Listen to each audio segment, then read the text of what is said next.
mention in the film that artists are not able to express themselves, and because of that, the culture suffers.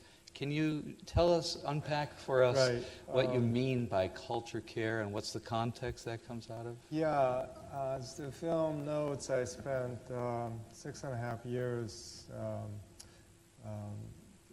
I was appointed to this position called National Council on the Arts, which is the highest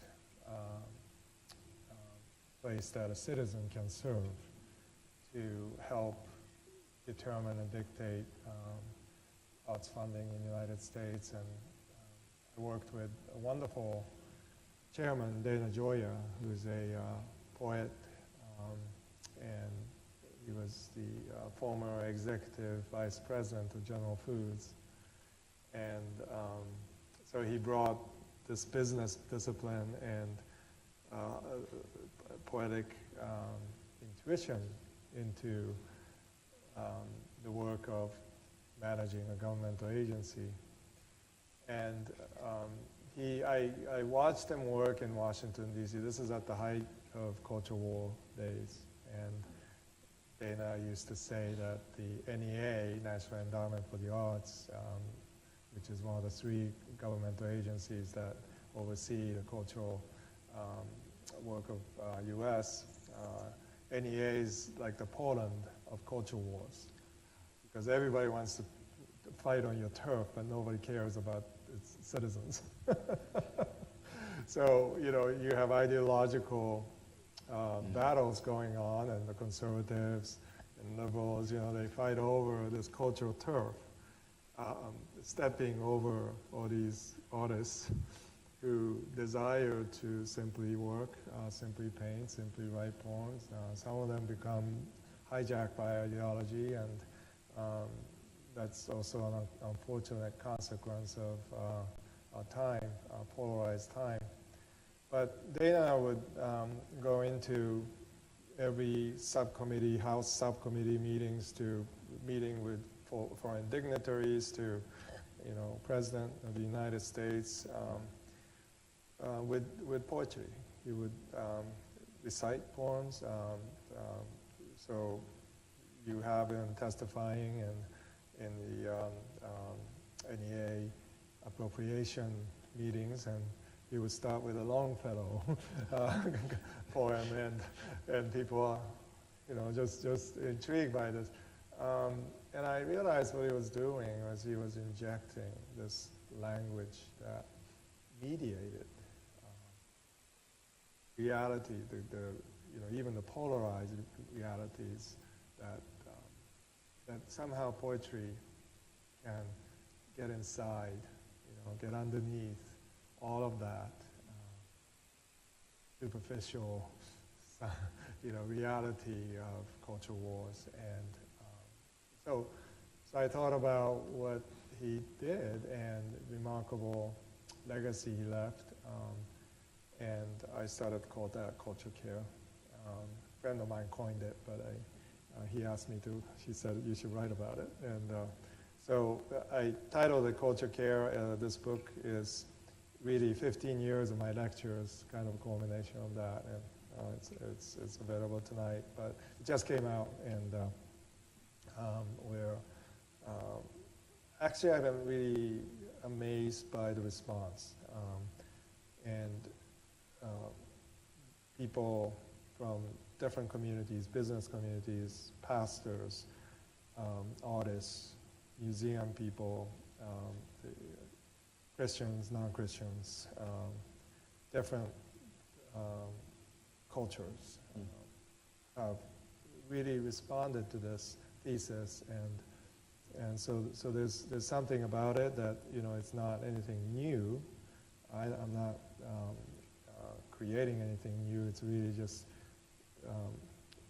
putting words to what needs to be done and what is being done by a lot of people, which we should recognize as good. I've seen your illustrations for the 4 quartets by T.S. Eliot. Oh, the paintings. Yes. Yes. Yes. And also I've heard you talk about Emily Dickinson? Yes. So what is it about poets that attracts you as a visual artist? Why poets? Yeah. Why not musicians? It's a really good question, and I think in some ways Dana loves Eliot, and if you asked him, what did you frame your whole thesis on managing, creating a vision for stewarding the arts, he would credit T.S. Eliot's writings. And Eliot said quite wonderfully that culture may be defined as that which makes life worth living. And you think about that simple statement that was written in the 50s, and you think that's pretty courageous to say that, and even today, to believe that, because you see culture as not an entity. You don't wake up every morning, right, looking forward to going to museums, and and there's some wonderful musicians here, and these people who are committed to creating this moment of transcendence, this moment of beauty into the world, they do make life worth living. You hear songs, in despair, and it pulls you out of that despair. You see dancer, dance on stage, and you realize that maybe something miraculous can take place with hard work and discipline and talent, And so that in itself is worthwhile, but I think what poets give me is this non-utilitarian language of grace. Whether the person is cognizant of that or not, I don't know.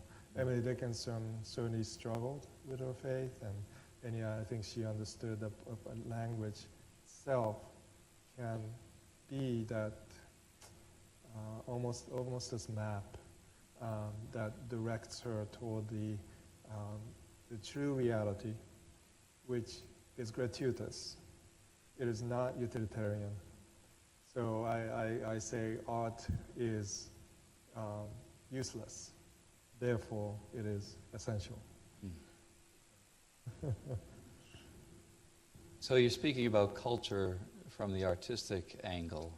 However, as the film shows, you grew up in two cultures, actually more than two, because you also lived in Sweden. Yes. Yeah, so how does your own childhood experience as a bicultural, tricultural, transcultural, global nomad, however you want to put it, third cultural? Total misfit. Yeah, right. Okay. How does that affect your art? Person your living in the painting? margins, as we talked about today. Well, what allows me is this privilege of being objective about my own culture that I love, American and Japanese. There are obviously problems, and we can talk all day about those, but what I see is the potential of what entrepreneurial democracy can bring to the world, creativity and innovation, and as I said in the film, what Japanese beauty, the intrinsic reality of Japanese beauty, this integration of nature and culture, which at its highest level is unparalleled in the world. And if the more I spend time talking about it, making this film, I realized that that was indeed something that this film in particular captures.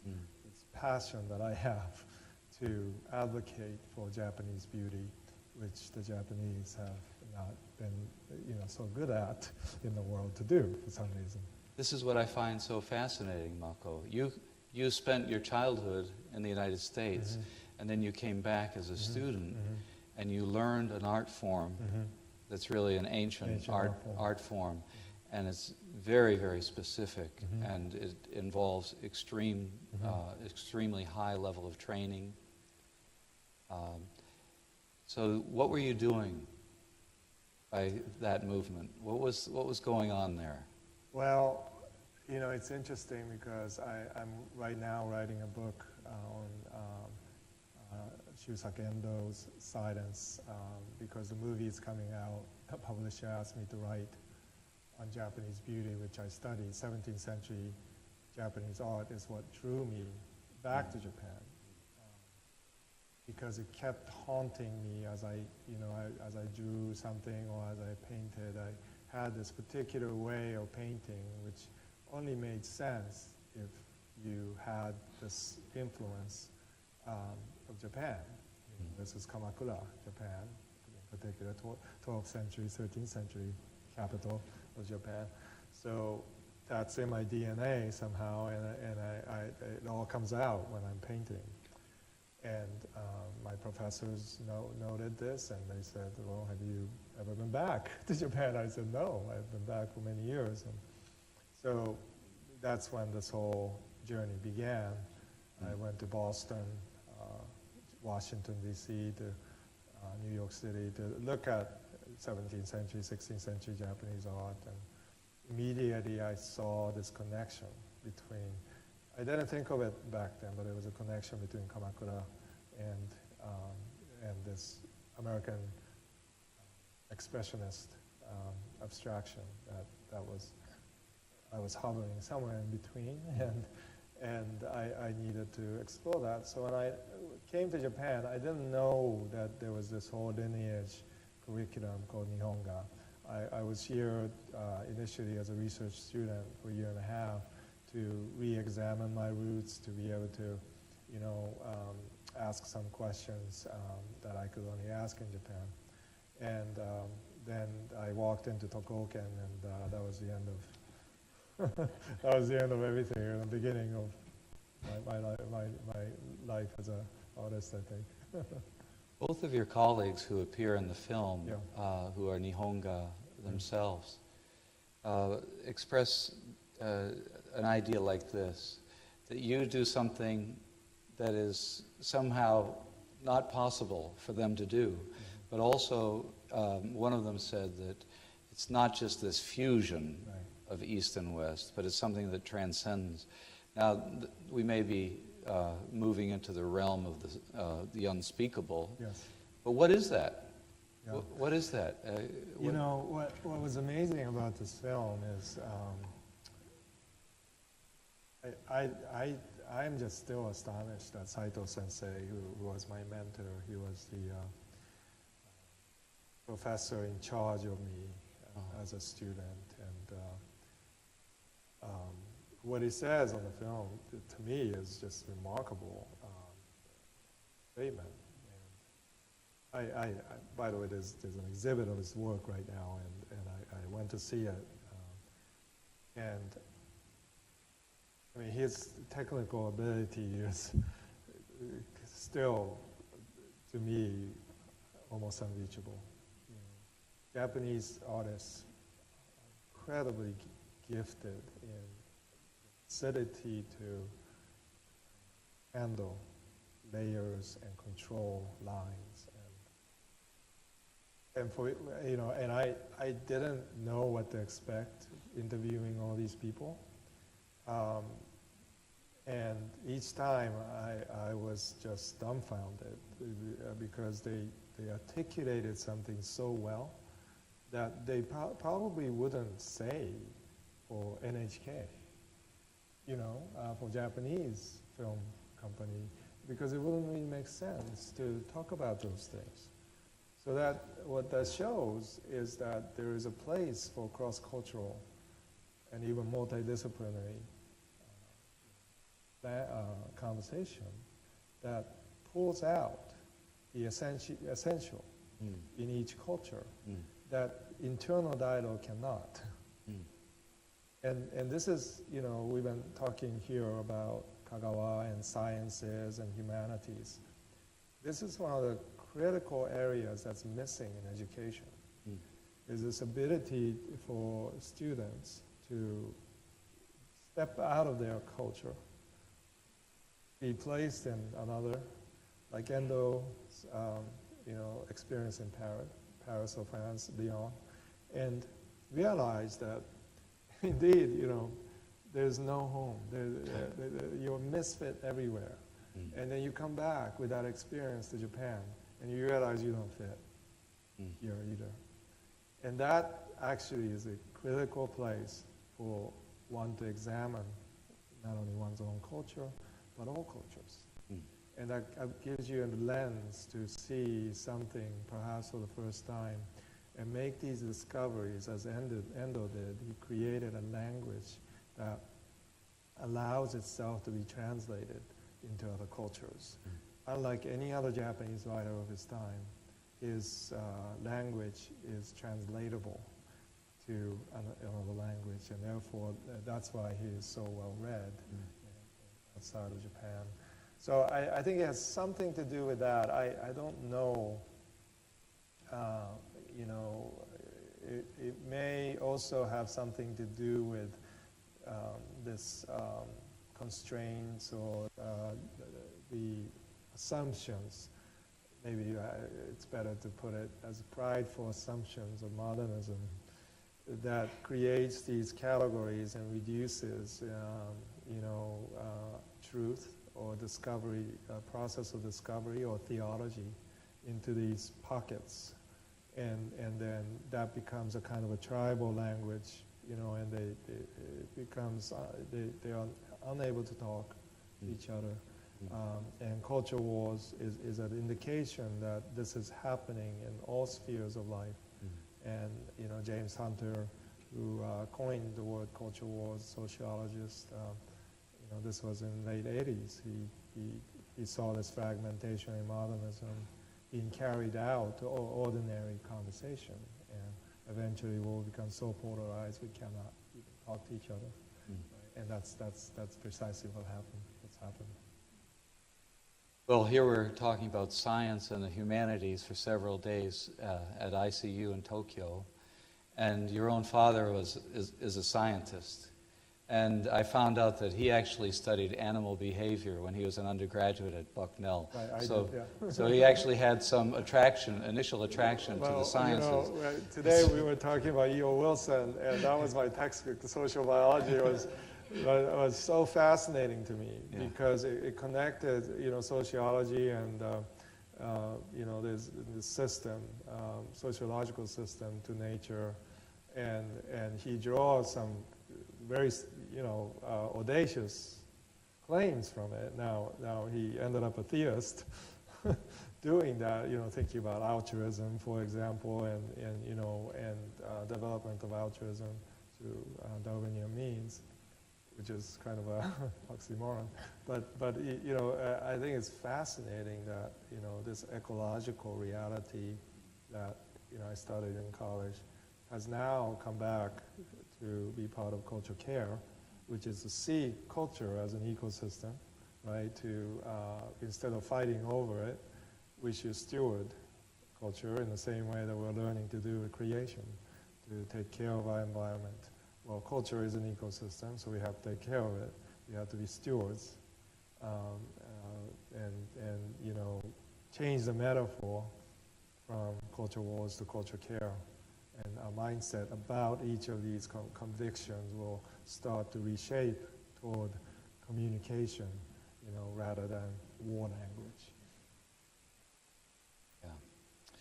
So why didn't you become a scientist like your father? Well, because you my obviously father, love your father. Yeah, my father said when I told him, I'm going to try to make it as an artist, he was just delighted. He said, that's what I wanted to do. Yeah, this is an Asian father, so unusual, right? And he was just, I tell you a wonderful story. When I was in Hartford, Connecticut, after graduating from undergrad, we had about 2 years there, and I got into this invitation show. I was selected, and so I had this piece there. I think, and I had to put a price on it, so it was $100,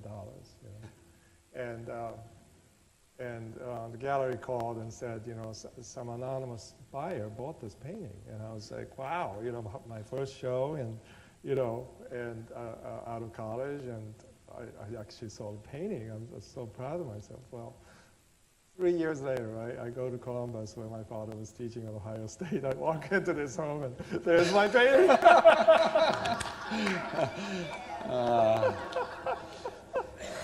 Your number one supporter. He was my Beautiful. first patron.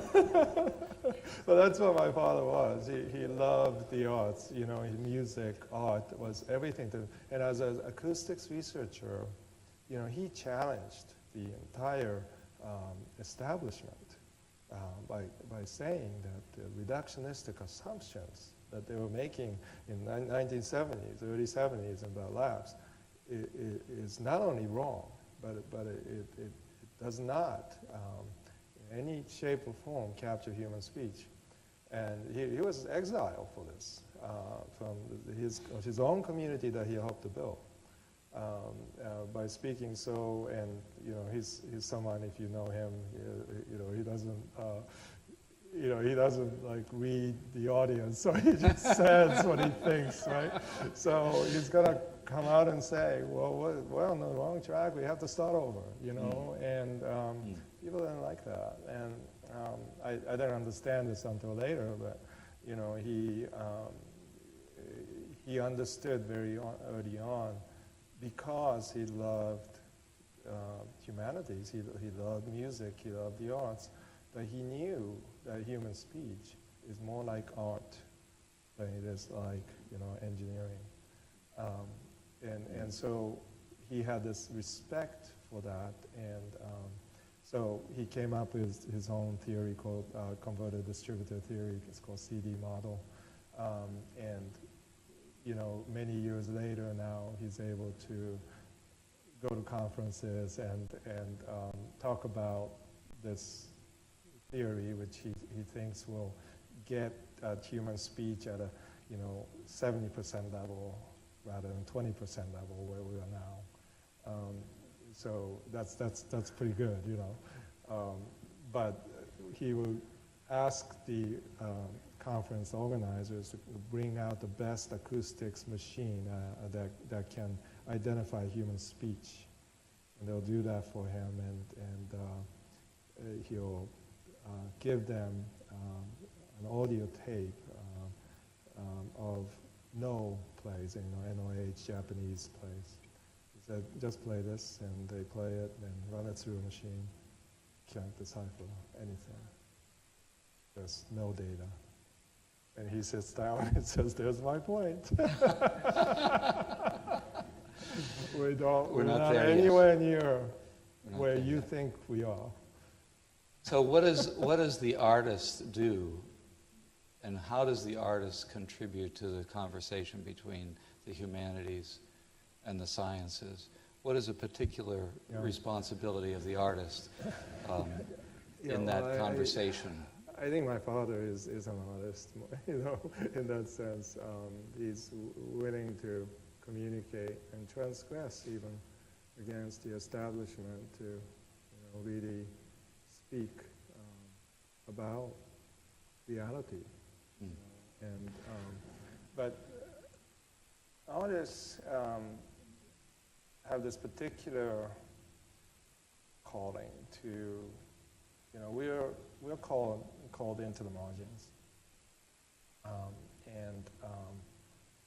and we can go in and out of tribes and communicate intra-tribe and bring different things as we go to these different places. But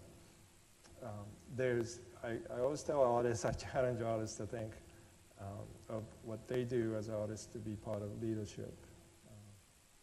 Howard Gardner, who wrote Multiple Intelligences at Harvard, he talks about artists are leaders because they're in a business of enterprise, of persuasion. And I think that's a wonderful way of really framing artists not as this anti-establishment, this bohemian, self-expression and ego, but as people who are called from the margins to speak to the center prophetically. That they have this innate capacity to speak in improvised language, this jazz, that is collaborative, and that creates this resonance that somehow is articulated in a moment that defies time, that creates time, this timelessness, the timefulness that happens when this music happens or art happens, or you allow to glimpse into something, and so artists have this capacity, and often they don't even realize themselves how powerful that influence is.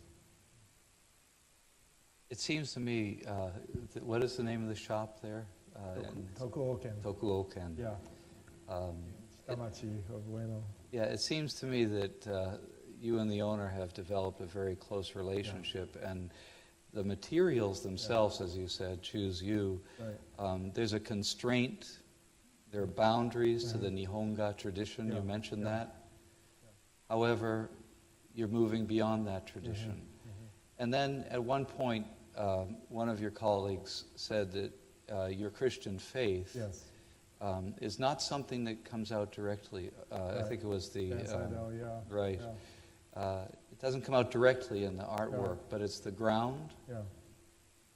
You use the term a shelf to put things on. Yes. A shelf in your heart Yeah. to put things on. So what is that? What happened? And I'm not asking for a long testimony of your faith, but how did your Christian faith change your art and change you? Yeah, and Miyauchi-san at Tokuoken remembers me coming in as a student. And we've been on a journey together. She lost her husband rather young, and father who, would take me to the back of the shop. She was so kind to me, and this student who didn't know anything, and he would just show me everything, and even feed me somen in the summer, and so I was very, very blessed to journey with them, and these people, as she said, it's a collaborative home. And I think that's very important. You're collaborating with people, you're collaborating with nature. So it has this multi-dimensional reality. By the time you pick up a brush, there's already been 1,000 hours invested in that brush, in the pigments, and it's you're holding something that is really sacred, sacred bond between people who, for the time being, they're willing to suspend everything else that's going on to dedicate themselves to creating this beauty. And so I think when I became a Christian, it took me a while really to understand what that meant. There was no paradigm in which we can, at least at the time, the overlap of faith and art, and so, even in churches, I was a complete misfit because, you go to church and they don't understand art, and you go to the art world and they have no interest in Christianity or even anti-Christian. So you're kind of always in the middle. You're not really sure, So that's why I started International Arts Movement, because I was so lonely. I needed friends, And so that's been my journey. And sure enough, there are many, many out there, who really find themselves in that gap, and we're able to encourage each other. But so this journey of faith began as almost ontologically the only place that you can redefine or you can know yourself, by knowing God for the first time. You know yourself for the first time. But then I realized that these things, the arts, sciences, and faith, are kind of woven in the fabric of reality, and there was no paradigm for that either. So you sense it, you intuit this, but it's not like you go to church and you hear that. You don't, in art world you don't hear that. But my father, I think, kind of, even though he's not a Christian, he spoke this integrated language. So when I created Fujimura Institute to honor him and to archive my works, and I went to him and I said that this is partly to honor you, and what would you desire for this institute to become? And we thought about it a while, and he said, you should talk about three things: art, love, and beauty. I was like, wow. So he gets this, right? And I was so fortunate to grow up having that as my backdrop.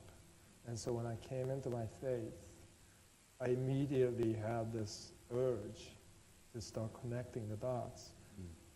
Of course, reality is there's no paradigm out there for that, like this conference, right? So I didn't know where to go. People who mentored me in my church had no idea, how to connect the dots. But looking back, I already had that seeds. Well, we have some friends here with us tonight, and I think some of them probably have questions for you.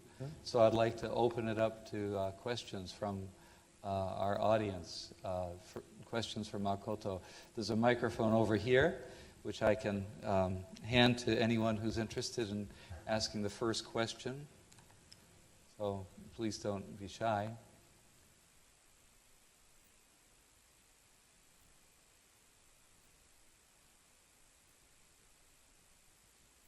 Well, it's very wonderful for me since, although my major is philosophy, and indeed in my children time I learned Chinese painting for several years. So, from the video, I will feel very impressive is that it is very simple thing that you mentioned in your times in Japan. You take the train every day and you see the river. Every day, but you said that the river every day is different. I think I feel very impressive since, yes, in Greek philosophy, also one philosopher said human cannot step into the river twice, but it is just everything is flow, and I mean it is just a universalism that usually philosophy where do that, and I think it is a very very sad for our philosopher to every time and to see where this is chair. So let's talk about the essence or the essence or principle of chair. And yes, this is water. We all know that, but we are missed the fact that indeed the material is not just like the modern philosophy and science think that the material is inert, and will not change, and only our humans' value and consideration is flow and subjective. I don't think it is correct. Since you also I have experience of painting, so I know that, especially that nature is every day and every time changing, not in abstract level meaning. Well, and I also remember that especially in ancient Chinese time, it is a similar consideration of the water. We will say not only say the water, for example, we will say the water in the spring is very different in the autumn. Haru no mitsu.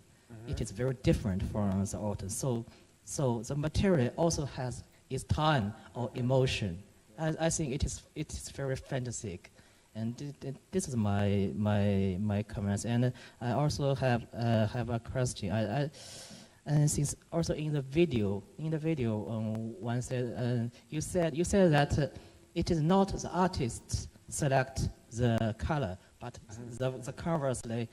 Well, maybe it's color select the painter or artist. I think it is very interesting since I remember that in one modern French philosopher, Merleau-Ponty has mentioned that one painter, I forgot his name, maybe Cézanne or other, maybe post-impressionist, and he said when you are looking the tree, indeed several times I feel it is not the fact that I look the tree, but the conversely the tree look at me, are looking at me.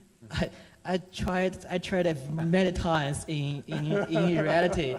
For example, when in the autumn I went to Kyoto and to meet the momiji, I tried my best to how to feel it, but I failed. So I think I can't be an artist. So how about your feeling? Have you had similar experience, or can you give a description of that kind of things? Sure. Thank you so much. I mean, that's really amazing. This is the kind of conversation we've been having here, so rich, and thank you for organizing because it feeds my soul to have this. I lived in New York City for 15 years, and I just moved to Princeton area where I live in a farmhouse now, and it's been 3 years. And it took me 3 years to see a tree.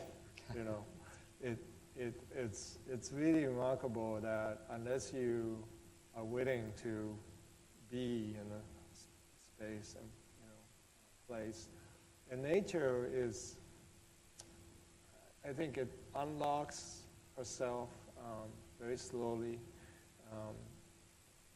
And we live in a fast food culture where we are so used to acquiring things and creating these categories that are easy to manage and market. So we just lost this ability, I think, to truly see and to hear each other even. And so I moved to my place, and there's this preserved land behind our place, and 90 acres, right?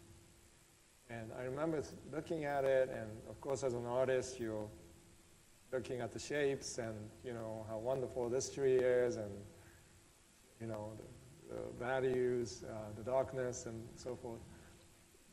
But I didn't really connect with the brushes and these indistinct trees, right? And I didn't know a name for them. I had no idea how to tell one from the other even. And 3 years later, I look in the backyard and I'm getting to know each tree, kind of like this strange thing. And there's a kind of awareness that I have that I didn't have 3 years ago. And I think that way of knowing, which is very much about all of what we do as philosophers, theologians, scientists, whatever we do, it is about knowing. We don't have an educational system, that says it's going to take 3 years for you to see this tree. And we're going to wait until you see it, It's a very, very counter cultural thing to be an artist. So thank you. Yes. Another question.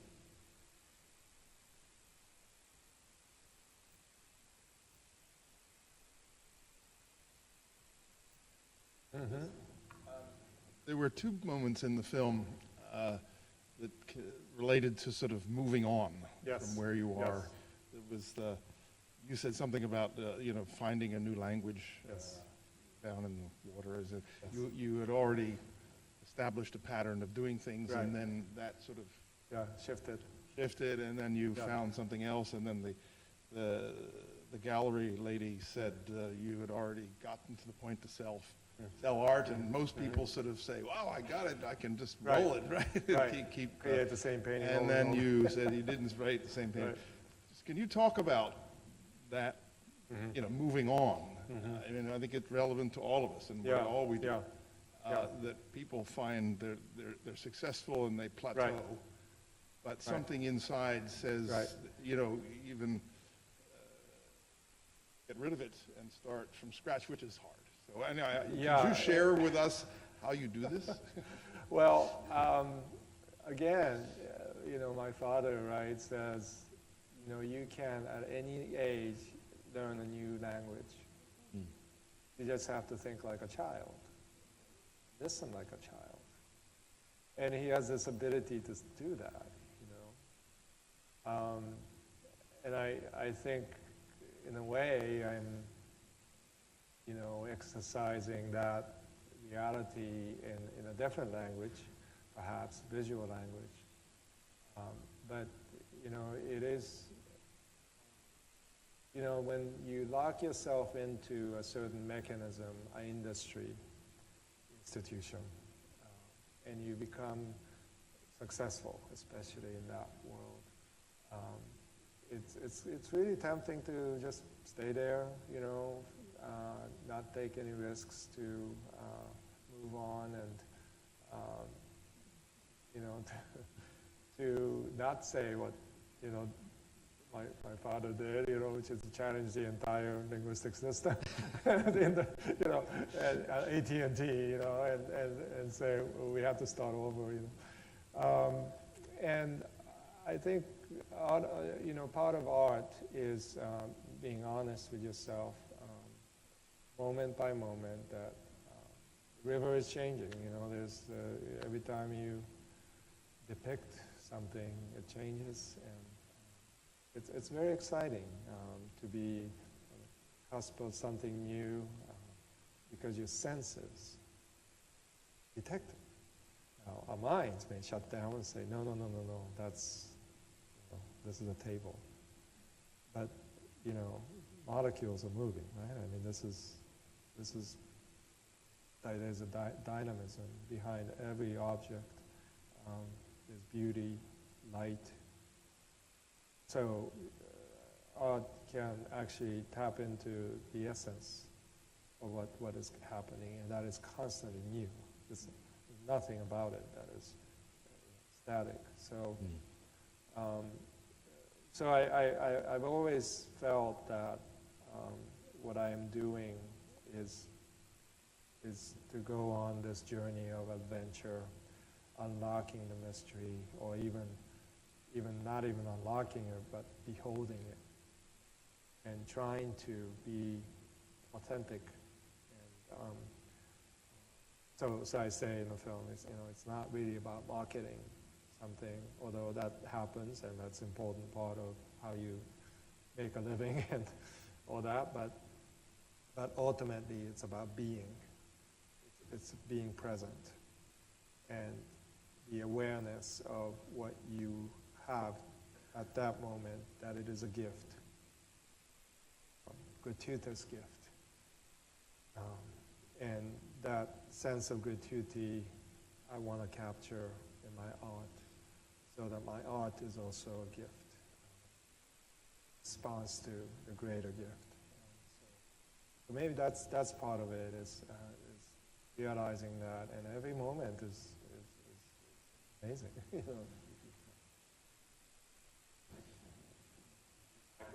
Yes, we're being recorded. Yeah. In our increasingly secular world, how did you find yourself moving towards religion and Christianity in particular? Yeah. This is something that I'm finding is increasingly unusual among people that I meet. I see. Well, well, secularism is a religion of its own, so people are not any less religious. They're just placing their faith onto something else. Well, my journey, I think, began because I'm an artist, and I realized that there was something to reality that I was disconnected with. To feel that, I went through a time of depression that really made me realize that I was truly disconnected. And so when I came to Japan, I walked into the Nihonga shop. There was something that came alive in me. And I tell this story in Culture Care book, but my wife is a psychotherapist. So that's good, Every artist needs a psychotherapist. So she would, pray for me, guide me into faith. But it was a process that took many years, and I think I had very much a seed of that. I call my conversion inversion, because there's a lot of it that I already believed, but that I didn't actuate that, into life, and so it was this seed that had to die in order for it to start to grow, and it was in Japan that's happened. It's really interesting as an artist that when I exhibit here in Japan, the conversation about Christianity happens all the time. It's amazing that strangers will come to my openings, and this is Japan, You don't talk about those things. And yet, through art and beauty, people desire to know the source of that beauty. There are Japanese clubs that meet every week to sing Bach, to sing the Gospels, or watch Anne of Green Gables and travel to Prince Edward Islands, meeting in Japanese, right, this year, traveling because it's centennial. Well, there is some longing here in this culture, and even though this is supposed to be complete, 1%, 2%, 3%, I don't know what the number is, Christian population. So I don't see the world in like, secular versus Christian kind of terms. I see it fantastically pluralistic. I see the world that is both denying and hungry for God. I talk to artists all the time who hate Christianity as a religion, but they want to know about Jesus. And so I'm in those situations where it doesn't make sense, right, in a typical paradigm of the day. So I don't,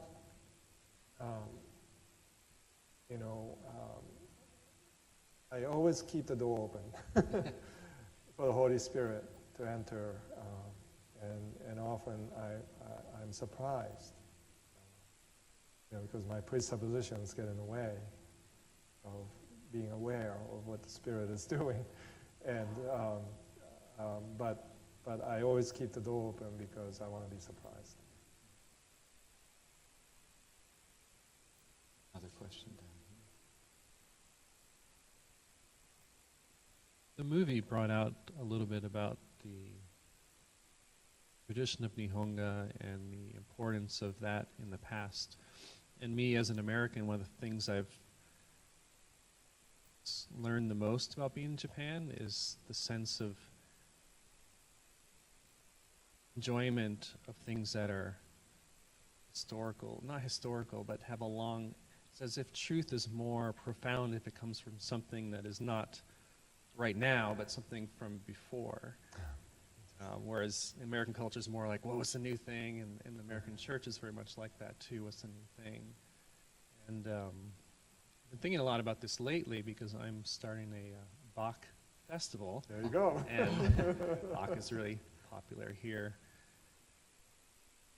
So, and we don't really, in Japan, culture wars isn't something that's really as strong here as in America. So I guess I have two questions. One is, please comment on how culture care might look different in Japan than in America. And the second thing is, how much of culture care is the old as opposed to the new? With your own art, you're taking a traditional form and you're creating a new expression of it. With me as an organist playing Bach, well, I'm not changing his music. I can change how we think about it. But I don't know if you can put a percentage to the culture care is 75% old and 25% new, or you kind of if you could comment on that balance between the old. Well, Bach, I don't think Bach is ever old. First of all, his music is, I think, just remarkable. I think it's because he composed not thinking about any of this at all. It was purely to the glory of God. And that's what I try to do. I in my humble attempts to, lock myself into whatever it is that I'm doing at that moment with this particular materials. And I want to kind of stay within the mystery of creation and not try to describe it or explain it or market it or, defend it.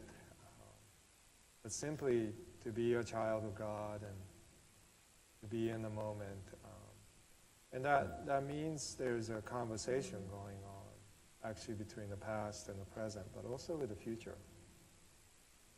And so we were just talking about you can determine your next step from the perspective of the past, thinking that only you can move forward with knowing the past. Or you can assume that the future determines your present. It's the same act of imagination, actually.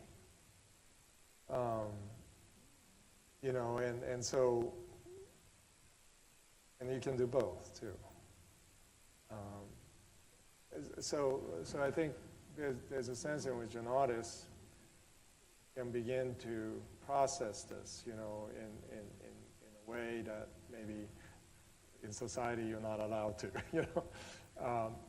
But I think Bach did that, because he didn't really care about the future in that sense, in the way that we talk about it, or, he didn't write music to be played by Roger in 21st century, he wrote it.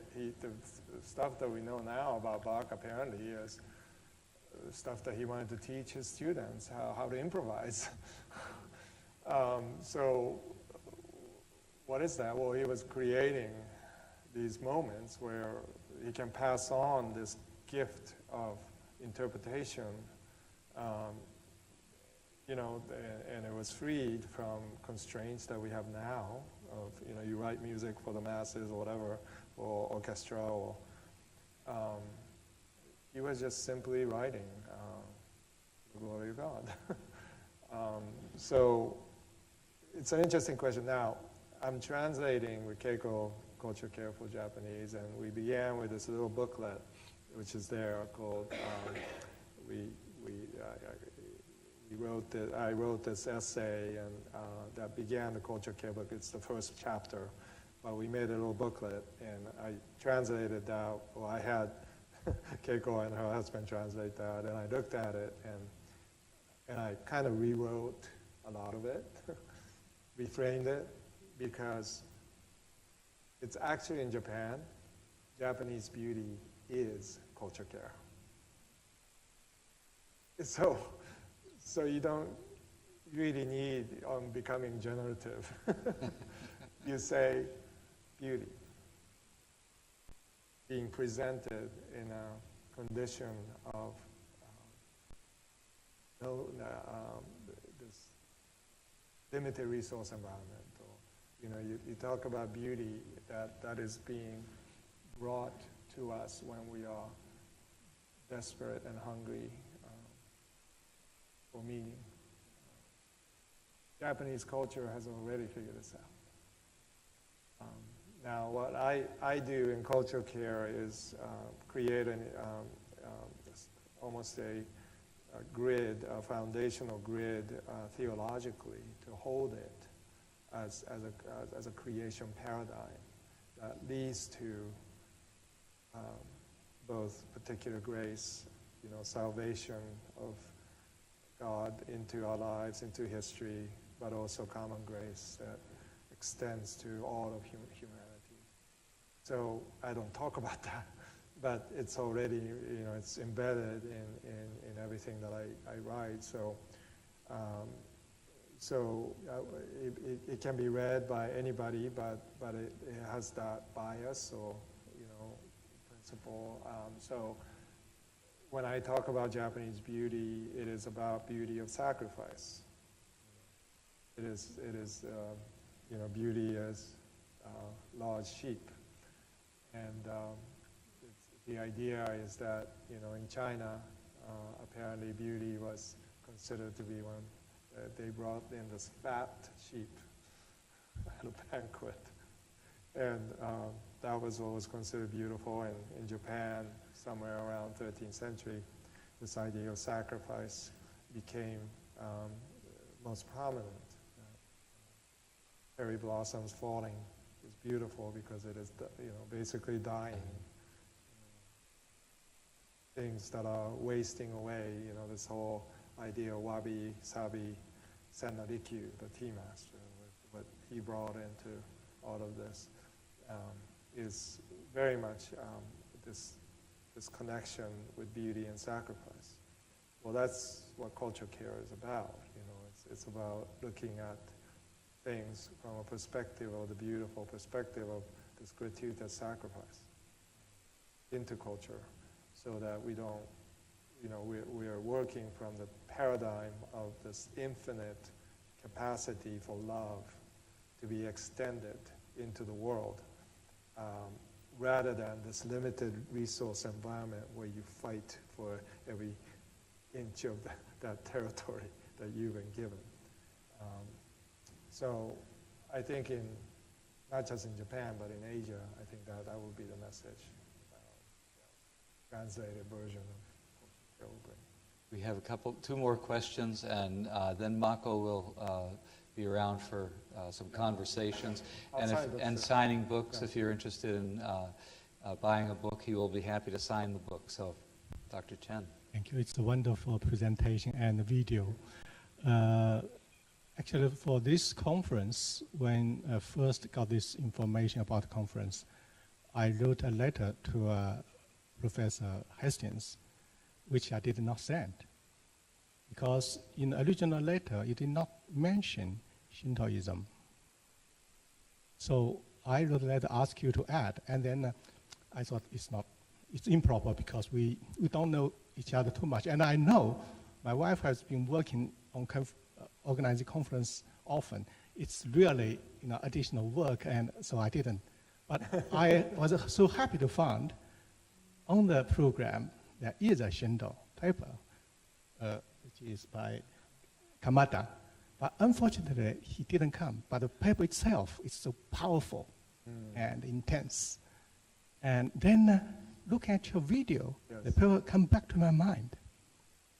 And so you grew up out of Japan, coming back to learn painting. And just now when you answered the last question, you actually mentioned some aspects from the paper. But I want to put to the right point. What's your understanding between Japanese painting and Shinto?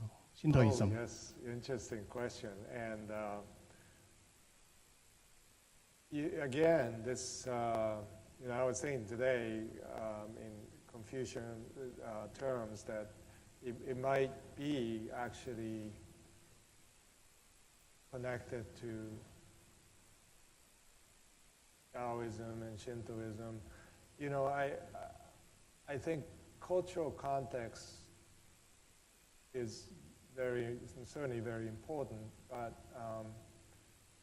and Kamakura, the town, there's Hachimangu, the Shinto shrine, is what I walk past every day as a student.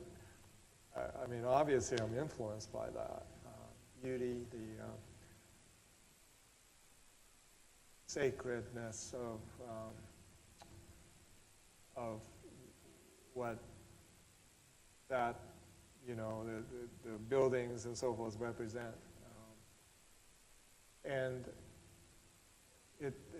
So intuitively I am connecting the dots here. Now, what's interesting is that for me, my journey of faith has took me on different routes, and I used to have a very black and white position on this.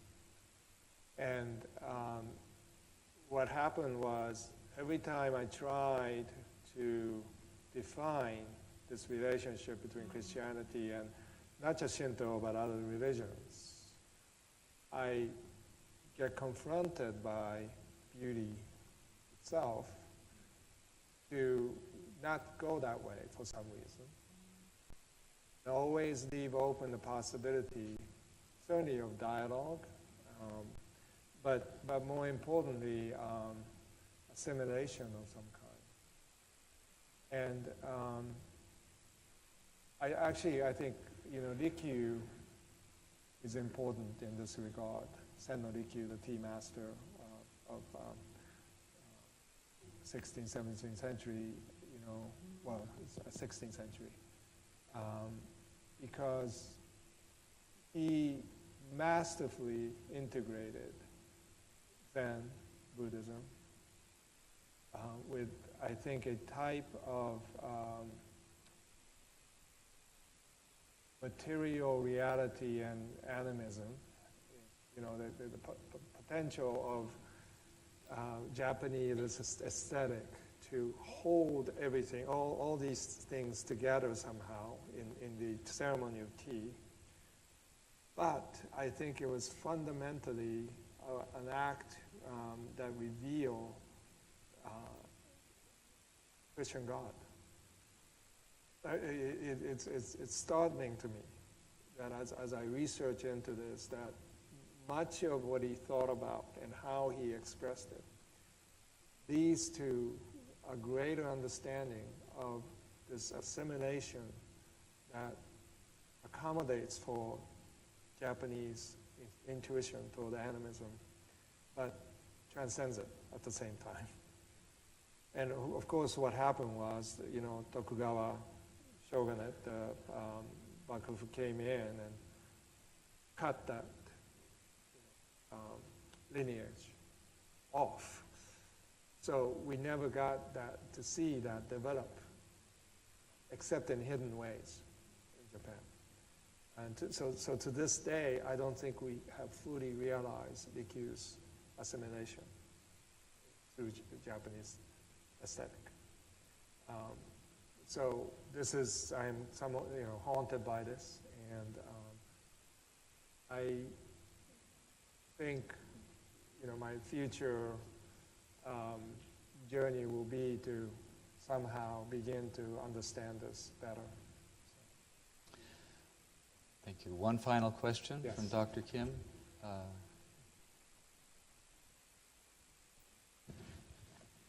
And you said the artist needs a psychotherapist wife.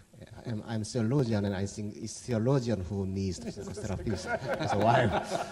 So my question is, today afternoon we have talked about the silence by Endo Shusaku, yes. and you mentioned in your conversation with Dr. Thomas about the silence. And if I may ask you one simple question, which scene in Silence by Endo Shusak did move you best? Well, it's the last line in the narrative. It's not the last line of the book.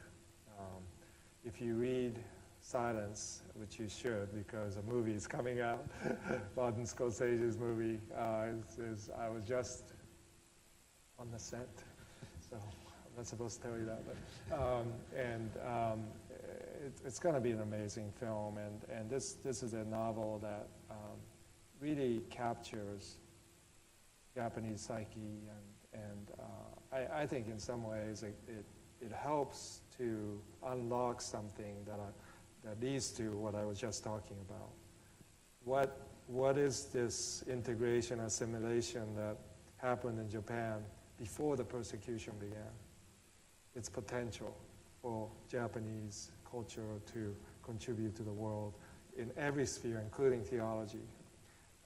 We haven't seen that yet. And the last line of the narrative of the story is that even though God has been silent, I'm paraphrasing here, but God has been with me. This is fundamentally what people miss about silence, is that they think it's about losing your faith. They think about the silence of God. It's not. It's about the presence of God through suffering and pain. It's about the presence of Christ through trauma. And so therefore, we can read this book by a Catholic author in the middle of the 20th century and really understand not only 17th century, but 20th century, and allow us to move beyond Hiroshima and Nagasaki, beyond Meiji Restoration, beyond the persecution years, 250 years. In 1560, there were 360,000 Christians in Kyoto. That's remarkable. And this is part of history that we don't hear about, we don't read about. And so there's something about this culture which Endo taps into, which I think is very significant for not only Japan, but for future of world peace, future of world missions. And Endo just happened to write one of the most traumatic books that you will ever read if you're a Christian, but that is part of the story. We can't move on without understanding that past. And trauma has to be, my wife tells me that if you're traumatized, you have to be able to talk about this. You have to be able to find a safe place to talk about it. And that's how you ignite your imagination toward healing, is that by being able to talk, and Endo's book allows us to do that. Thank you very much for tonight. Thank you, Mako. Thank you.